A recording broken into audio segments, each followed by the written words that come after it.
Welcome to SikhCast, brought to you by Sikh Research Institute, illuminating every path. The episode you're about to hear is an older recording we did for Valentine's Day back in 2016.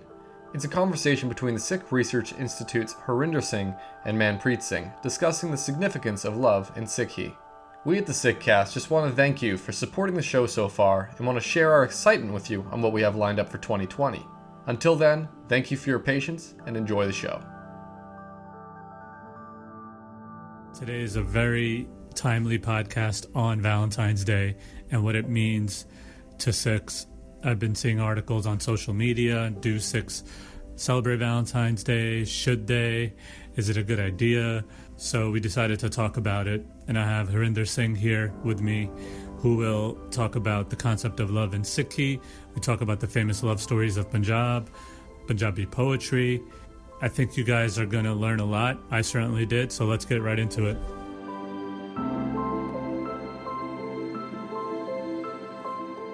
Harinder, thanks for joining me once again for, this Valentine's Day special podcast. Let's get right into it because I've been seeing articles now on social about should Sikhs celebrate Valentine's Day? Is Valentine's Day a good idea for Sikhs? I don't even click on it because I think it goes into a little bit of the cynical aspect of life and Sikh life. So, what's your take on that? Is Valentine's Day a good idea for Sikhs? Is it good for them to celebrate? What do you think? Well, my take on any question which begins with should is who's going to decide that for us? And if the days, regardless of your commercial or popular take on it, if the day is about being in love or renewing your love or falling and rising in love, whatever you want to make about Valentine's Day to be, who is going to decide that for you? Shouldn't you be deciding? And I'm introducing the word should back to you. I don't believe in this word. But I think the individual needs to make that decision. How do I celebrate love, including, on the Valentine's Day? So why do we need police patrols, religious patrols, right-wing Hindutva to right-wing, whichever other philosophies people believe in these days are operating in this world? None of them should be deciding these things for us. We need to get into, if you want to be a lover of the highest kind, from individuals to divine, then this is something your consciousness needs to make a decision on. So let's talk about being a lover. Let's get Guru Granth Sahib into this, invoke Guru Granth Sahib into this. What does, in your view, what is Guru Nanak's view of love? I mean, everyone's heard the lines, right? Everyone hears Guru Nanak's lines, and Guru Gobind Singh's lines on love. But in this context of Valentine's Day, how does a Sikh invoke the teachings of our gurus? Right. So as soon as we bring gurus into it, we got to bring gurus' paradigm. So firstly, how, regardless of how the days are set up, whether it's from a commercial angle or whether they're invoking something from European histories or whether they're manufactured, at some point it doesn't matter. These have become our realities in their surroundings. And one thing to realize is gurus were very big on the realities in their surroundings. So they talk about love as being something you operate in. Love is something which is not just an idea, but love is something which is visible in our language. It is very visible in our behavior. And to them, nothing is possible in this life, in this world, regardless of your relationship, unless this love word is understood. The words in South Asian traditions for that are prem, preet, Mohabbat, Ishq, all sorts of these words are used. In fact, this morning when I was looking at the Hukum, and one of the lines which came was, Main kade na visara jiyo. If you are in love, may I never forget you, dearest? That's the idea. It reminded me of, Unforgettable song, for example. So the whole part is that love, basically, there are different definitions people give, there are different explanations people are given. Guru Nanak Sahib and Guru Granth Sahib very clearly says that love is where you discover everything, including yourself and your surroundings. So another way to look at it is the absence of love is the problem for us. This is where the hate comes in. This is where the anger comes in. So we generally say we fall in love, the conversations eventually evolve into well, you actually rise in love. Because if you stay fallen, that might be, a popular saying or a Bollywood or Hollywood thing to show. But actually people rise in love, which means they go beyond themselves. They transcend themselves. They surpass the animal in them. They surpass even the man or the woman in them. And that's the idea of love in Guru Granth Sahib, where essentially, whether you are in your familial relationships, your spouse or whoever else it is, kids, lovers, or whether you are in community relationships or whether you are in divine relationships, love is what moves. In fact, Guru Nanak Sahib says, Pakhya Pao Apar. The only language which can connect you to the infinite is the language of love. So I've listened to your YouTube, I think, session on love and marriage, and it was more for couples. And you also mentioned Bhai Gurdas talking about lovers, and I think a lot of people will relate to that since that's in the Punjabi folk world on Heer Ranja and Lala Majnu type lovers, and even a funny story. I try to put that on my wedding card, though, that var that Bhai Gurdas had. But my parents didn't want me to do it. My family members are like, no, what are you doing? This is not good. And I'm like, this is from Bhai Gurdas, who holds the key to the Guru Granth Sahib, but we're not going to put this on my wedding card. So, obviously I gave in because it wasn't that big of a deal to me. I had to pick and choose my battles. But I know that you mention it and give some time to it in your session. I don't think a lot of people even know this exists. So I would love for you to even talk about that and how even Bhai Gurdas recognized the great lovers of the time, and then how he relates that to the Gurbani, essentially. Right. And I'm glad you brought that up, because this actually shows us that this whole idea of what I call one force, which really is, I'm deeply in love with the idea of one force, which generally people call God or energies or whatever else or words you want to use. But Guru Nanak invokes this Sikh Oankar. And in invoking that, he essentially is saying that, for most people it's an abstract thing. For most people it gets reduced to deities or Semitic ideas of God. But Guru Nanak Sahib takes this idea, he says, the way you can see this operating visible in your life, in your surroundings, is when you look at incredibly intense, seductive relationships in human dimension. And I'm not saying seductive in the negative sense here, I'm saying in a very personal, intimate sense, right? And he himself says it, and I'll come to Bhai Gurdas, where he says, you cannot be a lover if you're always calculating. It's so direct in Asa Ki War, where he says, people who only look at pluses and minuses, what we will today say assets and liabilities. So these calculations we did on human relationships, whether it is going out with somebody or whether it is, figuring out who to get married to or whatever other relationships we get involved in, if you're constantly calculating, it's not a transaction. That's what Guru Nanak Sahib is saying. So he says you cannot be a lover if you're constantly calculating, if you're constantly looking into consequences of who you are with or who you're going out with or who you want to end up marrying with, things of that nature. And Bhai Gurdas takes that to the next level, where he says, let me explain this idea. And he takes on the 5 legendary love stories of Punjab. And I say legendary because in legend, it doesn't really matter whether it happened or not, because sometimes we get into these debates. Legend is what lives in people's minds. And obviously there's a historicity to it, but it's much bigger than that, because historicity just becomes an intellectual debate at some point, because there are always the deniers and the haters. And we're talking about love, so it becomes about what lives fresh in people's mind. And Bhai Gurdas ji, takes those 5 legendary love stories and he changes one of them, because one of the popular ones is Mirza Sahiba. He does not mention that, and your listeners can go Google it and figure out what happened in Mirza Sahiba's case.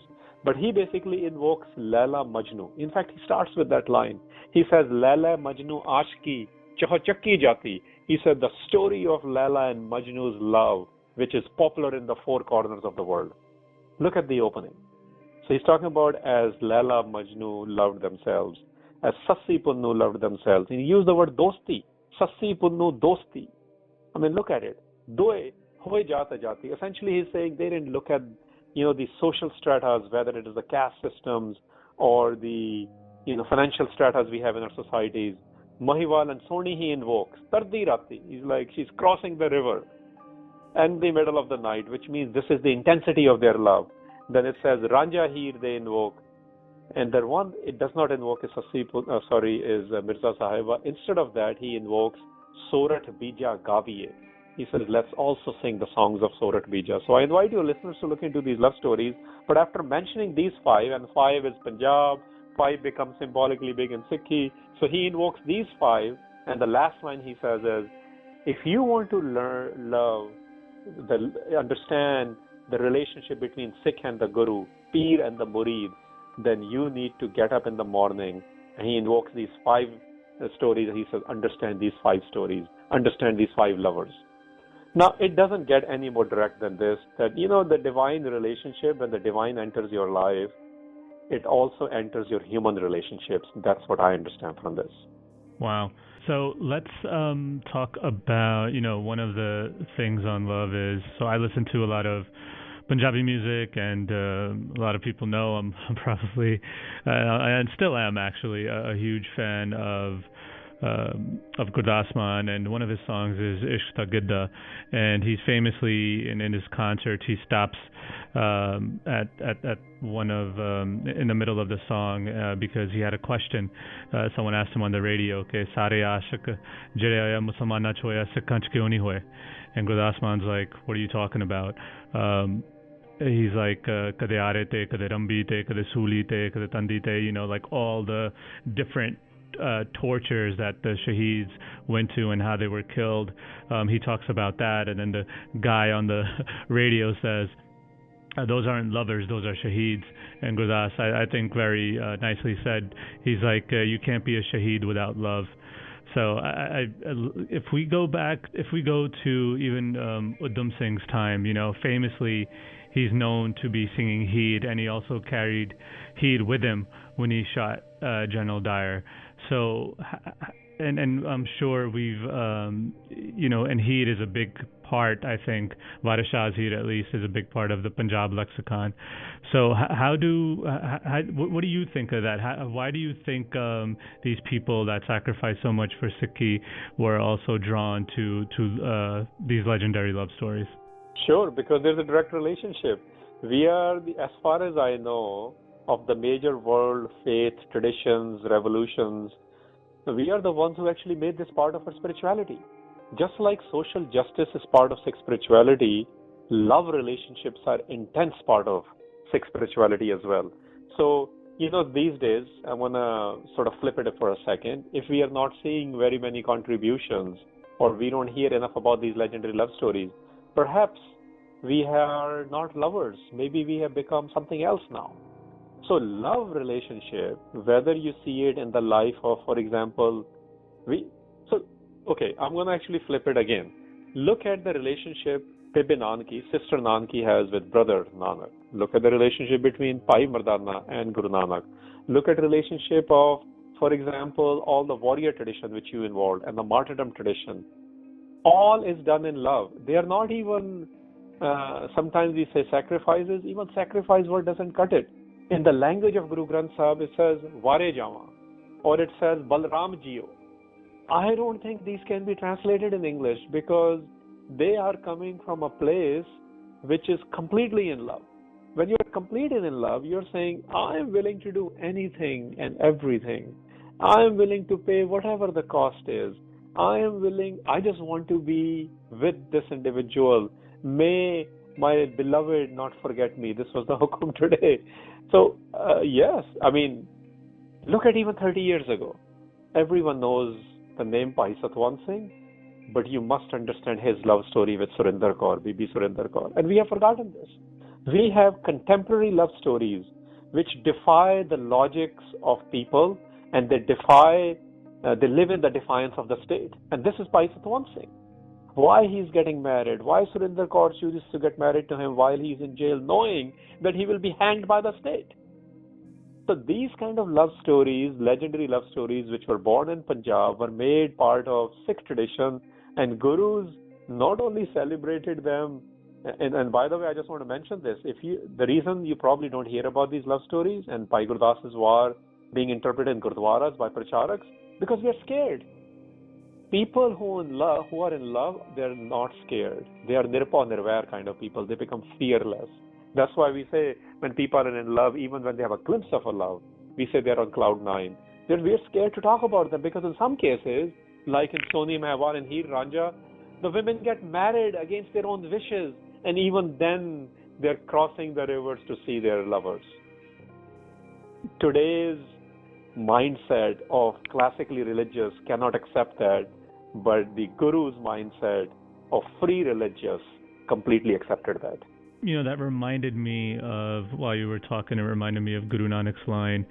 So let's bring it back to even our love with Sikhi and our love with the Guru, in the sense that, one of the lines that are coming to me and is actually burn away those customs and rituals that take me away from my beloved. I see in Sikhi these days as well, there's a lot of customs and rituals people are doing, I don't know, out of fear maybe and not love. So, and this is Guru Nanak's line. How do we start? How do we get inspired from that and start, loving the Guru and creating a relationship, that dosti with him, without all the mechanics involved and the pluses and minuses? Well, let's start at our basic human relationships. Do you allow anyone to tell you?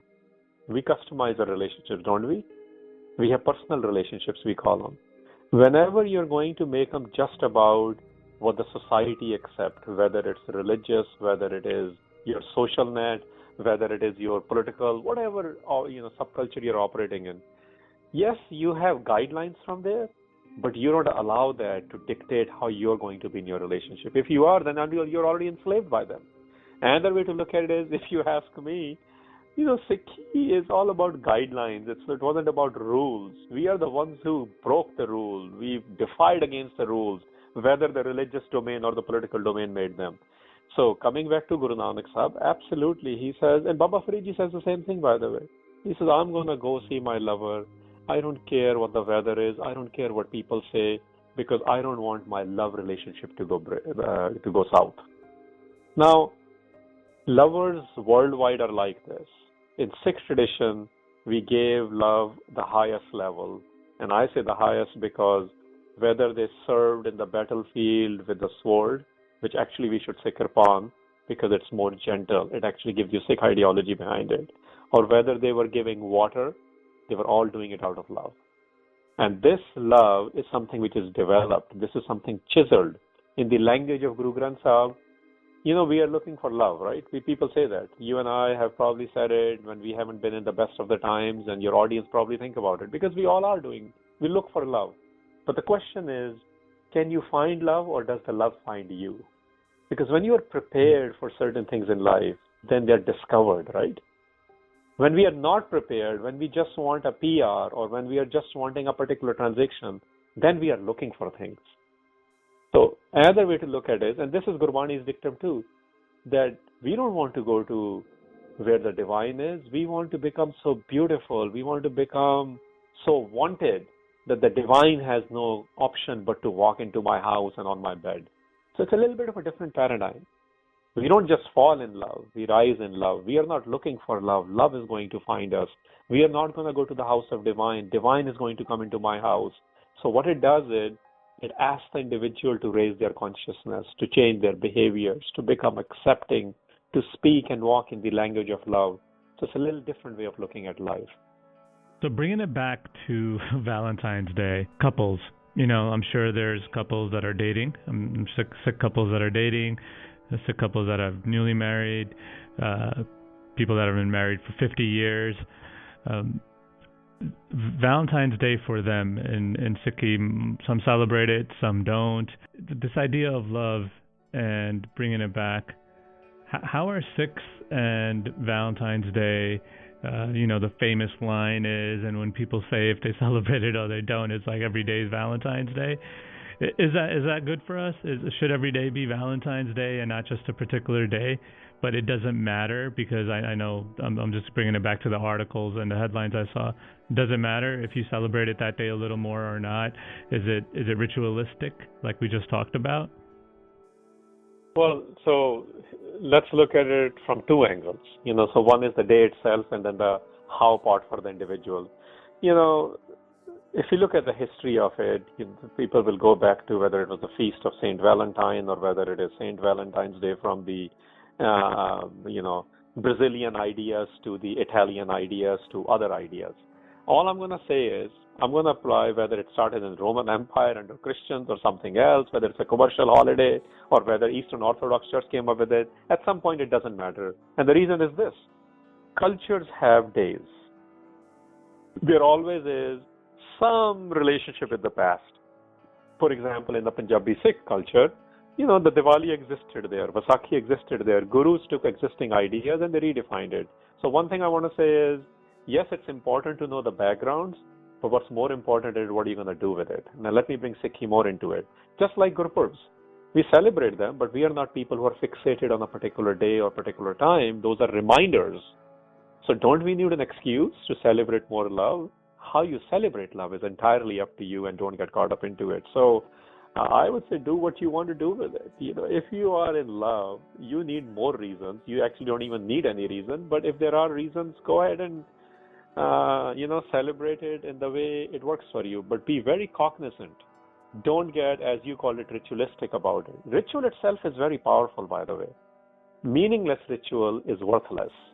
And meaningless rituals are where you don't even think about what you're doing. You're doing it because the world is doing it or you're expected to do it. Whereas when ritual becomes incredibly powerful in any context, when you give a lot of personal meaning to it and you transcend it to the highest levels of relationships. And that's another way to look at it. So this February 14th, you can get into the debate from a Sikh angle or some commercial angle, or in India when they do it from RSS angle. But I would say really the debate is within.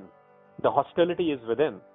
Other day when I was reading Bhai Nandlal Goya and I was discussing it with someone very dear to me, and the share came where it says the hostility is within. And what is the hostility? It said, the couplet said the hostility is between, is this blasphemous or is this religious?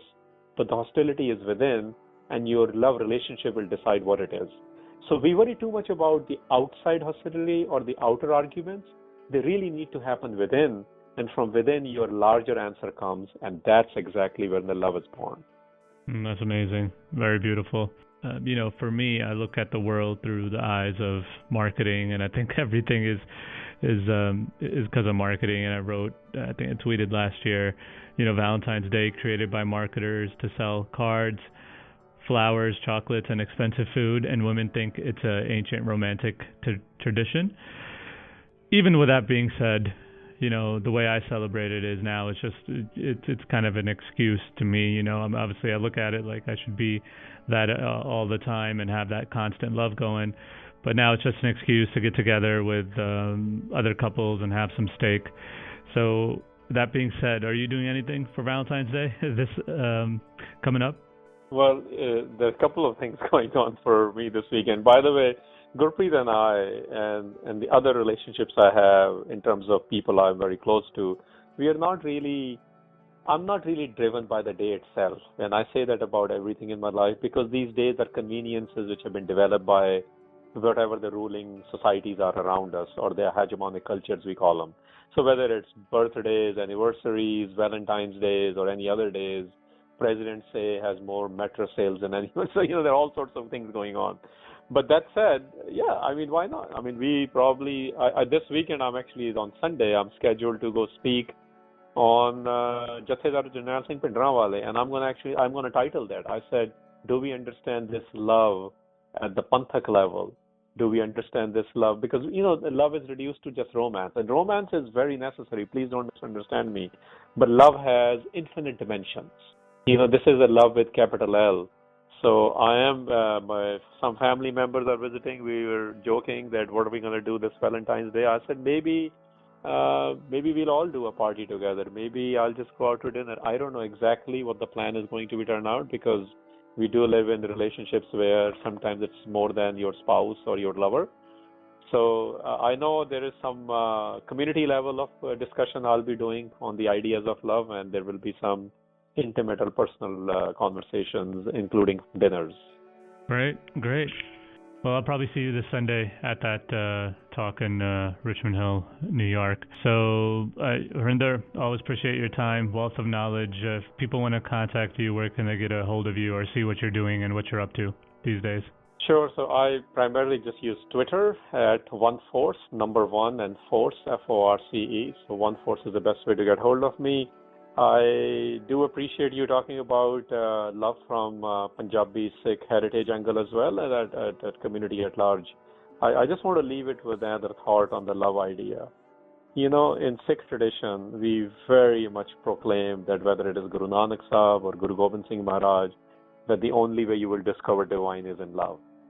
But we forget to mention that divinity for most of us, like 99.9% of us, has become very abstract or very removed or something out there. So this is where I like to bring Professor Puran Singh's and Bhai Veer Singh's of the world. Bhai Veer Singh, I'm just going to mention, there's a poem by him. I was introduced to this poem and I've been working, and the poem is working on me, among other people who as well, who have loved it. So the poem is called Preet Veena. I want all of your listeners to go check it out. It's in Punjabi. Maybe you can find it. It talks about a human relationship between a young man and a young woman. And, and in fact, he uses the word between the beautiful, the beautiful is the word being used for him, Sundar, and Jussa, which means, Gabru kind of a person. And for her, the terms he uses is full yuvti, flower, tender flower, and it's describing the relationship between the two, which the world is not able to understand. Its foreword is written by my favorite English Sikh poet, Professor Puran Singh. The poem itself is by Bhai Veer Singh. It's an amazing combination. I sincerely hope that somebody will translate that in English. I know, hopefully, Ini Kaur will do it, because I know she loves doing translations from Bhai Veer Singh's work. I'm going to ask her to do this. So all I'm saying is there is a wealth of personal touches available to us to understand divine relationship. And the best of that is available to us through Bhai Veer Singh and Professor Puran Singh. And I just want to mention that those kind of poems are very, very important. And this one is titled Preet Veena. So again, thanks again and for your time. And something to think about also, because Rumi is invoked on Valentine's Day quite a bit. Just realize that if you're only invoking Rumi, you will never understand love. Because for him, love did not exist without Shams-e Tabriz. And this is what we have done. We only look at the fixation or the one personality, but remember, love is bidirectional. It involves two people. So if we only invoke Rumi and we do not understand Shams-e Tabriz, you will never understand love. Great way to end the podcast, Harinder. I didn't even know about the Bhai Veer Singh's poem either. So great, man. Appreciate it. Thank you very much. Thank you. You were listening to SikhCast by Sikh Research Institute, illuminating every path.